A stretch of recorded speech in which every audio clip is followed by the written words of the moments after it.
유책 배우자, 비책 배우자는 혼인관계의 파탄, 즉 이혼을 유발한 책임이 있는 배우자를 말합니다. 물론 서로가 상대방 때문에 이혼을 한다는 말을 하는 경우가 많습니다. 법원의 판결로 갔을 때 양 당사자 중 누가 파탄의 책임이 있는지를 판단하게 됩니다. 물론 대부분의 경우에는 쌍방 유책, 즉 양 당사자 서로에게 파탄의 책임이 있다고 판결이 나오는 경우가 많습니다. 유책 배우자로 인정이 되는 경우는 보통 매도를 했거나 또는 폭력을 행사했거나 또는 중독에 빠졌거나 하는 등의 명백한 사유가 있어야 합니다. 이 정도가 되어야지만 유책 배우자에 해당이 되고, 물론 그러기 위해서는 반드시 그 증거가 있어야 합니다. 물론 명백한 유책 사유가 아니더라도 부부 중 한 명의 좀 더 큰 유책 사유가 있는 경우도 있습니다. 그렇게 유책 배우자로 인정이 되는 경우에는 그 파탄의 책임을 물어서 이자료 지급 의무가 있습니다.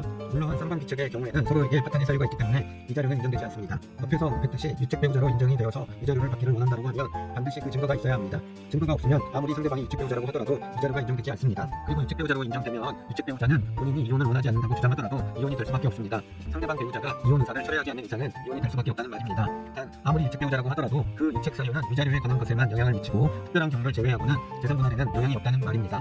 물론 유책 사유가 주식이나 도박으로 재산을 탕진했다라고 하면 그런 경우에는 재산 분할 기여도에 영향을 줄 수 있습니다. 하지만 그런 것들을 제외하고는 재산 분할에는 거의 영향이 없고 그 유책 사유는 위자료에만 영향이 있습니다. 그렇기 때문에 본인이 유책 배우자, 특히 외도를 한 배우자라고 하더라도 재산 분할을 포기하거나 할 필요는 전혀 없습니다. 특히 외도한 배우자들은 양심의 가책과 이혼 후 아내가 자녀를 홀로 양육해야 하고 본인 때문에 이런 일들이 발생했다는 죄책감으로 재산 분할을 다 포기하고 나오는 경우들이 있는데 절대 그렇게 할 필요가 없습니다. 본인이 위자료의 책임만 지면 되고 이후 재산 분할은 FM대로 하는 것이 좋습니다. 본인에게도 재산이 어느 정도 있어야 이혼 이후 자녀들도 볼 수도 있고 양육비 및 여러 가지 자녀들에게 도움을 줄 수도 있기 때문에 그렇습니다. 종합해보면 유책 배우자는 쌍방 모두가 될 수도 있고 부부 중 일방만 될 수도 있습니다. 유책 배우자로 인정되더라도 그것은 위자료에만 영향을 미치지 재산 분할과는 별개라는 점 꼭 참고하시길 바랍니다.